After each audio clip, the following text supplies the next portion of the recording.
आप हमारे ऑर्गेनाइजेशन पे एक बार आइए, देखिए हमारे यहाँ पे बच्चों को खेलने के लिए, पढ़ने के लिए क्या एटमॉस्फेयर हम लोग प्रोवाइड करते हैं। ऑल्सो हम लोग यहाँ पे play group, nursery, KG1, KG2 और बच्चों के लिए डे केयर भी फैसिलिटीज अवेलेबल है।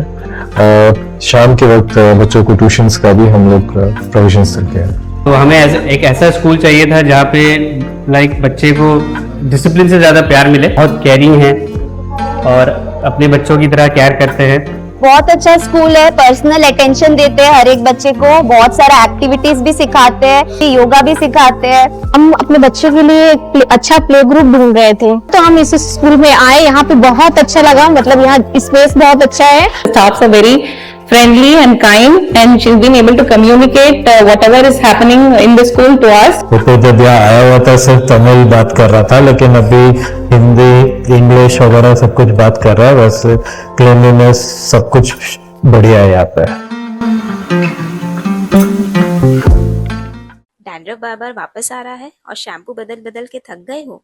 Well then this reel is for you. Problem आपके शैम्पू में नहीं, प्रॉब्लम गलत चॉइस में है। अगर आपका स्कैल्प कुछ ऐसा दिखता है जिसमें स्मॉल वाइट पाउडरी डैंड्रफ है, इसका मतलब है आपका स्कैल्प ड्राई है। ट्रीटमेंट सिंपल है, आपको जरूरत है जेंटल शैम्पूज की, mild nourishing conditioner and limited oiling. ये सबसे कॉमन डैंड्रफ है। इसका रीजन फंगल इन्फेक्शन होता है। इसमें आपको कुछ इस टाइप के येलोइश फ्लेक्स मिलते हैं along with oily scalp and itching. इसके लिए आप कुछ ऐसे एंटी डैंड्रफ शैम्पूज यूज कर सकते हो, but with no oiling at all. वही अगर आपको सिवियर थिक फ्लेक्स है along with redness and itching, then ये सिर्फ डैंड्रफ नहीं, सोरियासिस जैसी सिवियर कंडीशन हो सकती है। इसके लिए आप ये शैम्पूज यूज कर सकते हैं, बट याद रखिए सिर्फ शैम्पू से काम नहीं चलेगा, आपको जरूरत है डर्मेटोलॉजिस्ट कंसल्टेशन की।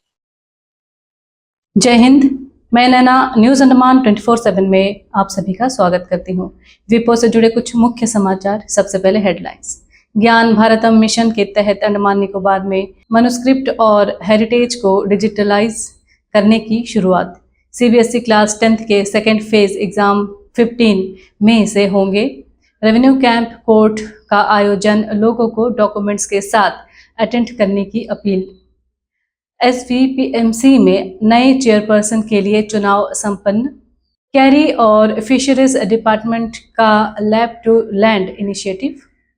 स्पेस कम्युनिकेशन वर्कशॉप सफलता से समाप्त।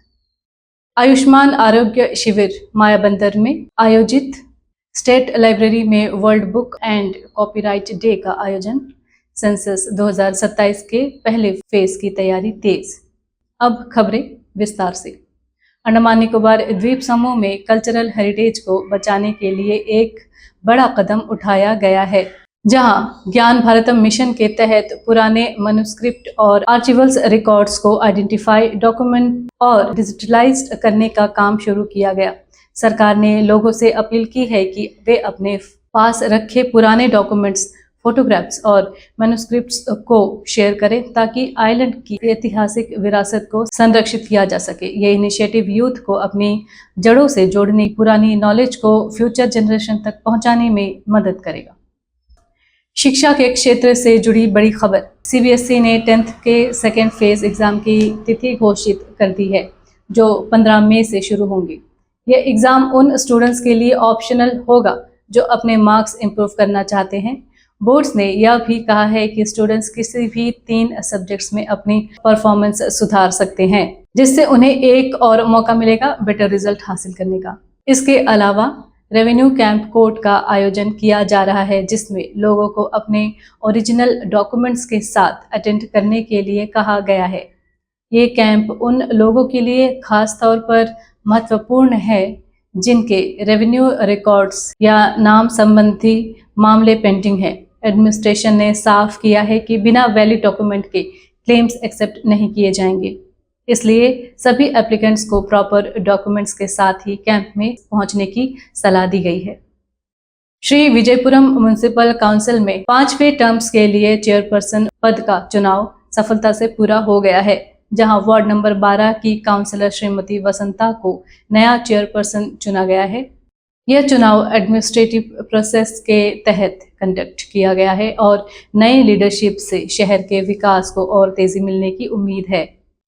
विकास और रोजगार को बढ़ावा देने के लिए कैरी और फिशरीज डिपार्टमेंट ने मिलकर एक लैब टू लैंड इनिशिएटिव शुरू किया है। इसका उद्देश्य नए टेक्नोलॉजीज और रिसर्च को सीधा फार्मर्स और एंटरप्रेन्योर्स को पहुंचाना है। मीटिंग्स के दौरान फिशरीज सेक्टर में नए इनोवेशंस और स्टार्टअप्स अपॉर्चुनिटीज पर भी चर्चा की गई, जिससे आइलैंड के एंटरप्रेन्योर्स को नए अवसर मिल सकते हैं। विज्ञान के क्षेत्र में एक और सफलता मिली है, जहां स्पेस कम्युनिकेशन पर 3 दिन की वर्कशॉप साइंस सेंटर में सफलता से समाप्त हुआ। इस वर्कशॉप में स्टूडेंट्स ने प्रैक्टिकल नॉलेज हासिल की और सैटेलाइट कम्युनिकेशन जैसे एडवांस टॉपिक को समझा। एक्सपर्ट्स ने भी इस बात पर जोर दिया कि ऐसे वर्कशॉप से स्टूडेंट्स का इंटरेस्ट साइंस में बढ़ता है। स्वास्थ्य सेवाओं को मजबूत बनाने के लिए मायाबंदर के डॉक्टर आरपी हॉस्पिटल में आयुष्मान आरोग्य शिविर का आयोजन किया गया, जहां लोगों को फ्री हेल्थ चेकअप और काउंसलिंग सर्विस दी गई। एनसीडी स्क्रीनिंग, टीबी और मलेरिया जैसे रोगों की जांच भी की गई और लोगों को हेल्थ अवेयरनेस के बारे में भी जागरूक किया गया। सांस्कृतिक क्षेत्र में भी स्टेट लाइब्रेरी ने वर्ल्ड बुक और कॉपीराइट डे का आयोजन किया, जहां बुक एग्जीबिशन लगाई गई। इसमें साइंस फिक्शन, हिस्ट्री और चिल्ड्रन लिटरेचर जैसे कई विषयों पर पुस्तकें प्रदर्शन की गई। इस इवेंट का उद्देश्य लोगों में पढ़ाई की आदत को बढ़ावा देना और नॉलेज शेयरिंग को प्रमोट कराना है। इसके साथ ही सेंसस 2027 का पहला फेज की तैयारी भी शुरू हो चुकी है, जो 16 अप्रैल से 15 मई तक चलने वाली है। इस फेज में हाउस लिस्टिंग और हाउसिंग सेंसस किया जाएगा, जिनमें हर घर की बेसिक्स इंफॉर्मेशन कलेक्ट की जाएगी। एडमिनिस्ट्रेशन ने लोगों से अपील की है कि वे सेंसस ऑफिशियल्स के साथ सहयोग करें, क्योंकि यह डाटा देश के विकास के लिए बहुत ही महत्वपूर्ण होता है। और इसी बीच टूरिज्म सेक्टर में भी एक्टिविटी बढ़ रही है। रिसेंट रिपोर्ट्स के मुताबिक लिटिल अंडमान प्रो 2026 जैसे इवेंट से आइलैंड एक नया सर्फिंग हब के रूप में उभर रहा है, जहां नेशनल लेवल कॉम्पिटिशन्स का आयोजन किया गया है। साथ ही आइलैंड फूड फेस्टिवल जैसे कल्चरल इवेंट भी लोकल कल्चर और टूरिज्म को प्रमोट कर रहे हैं। तो ये थे द्वीपों से जुड़े कुछ मुख्य समाचार। ऐसे ही खबरों के लिए आप हमारे साथ जुड़े रहिए। फिलहाल के लिए मैं नैना, न्यूज़ अंडमान 24/7। जय हिंद।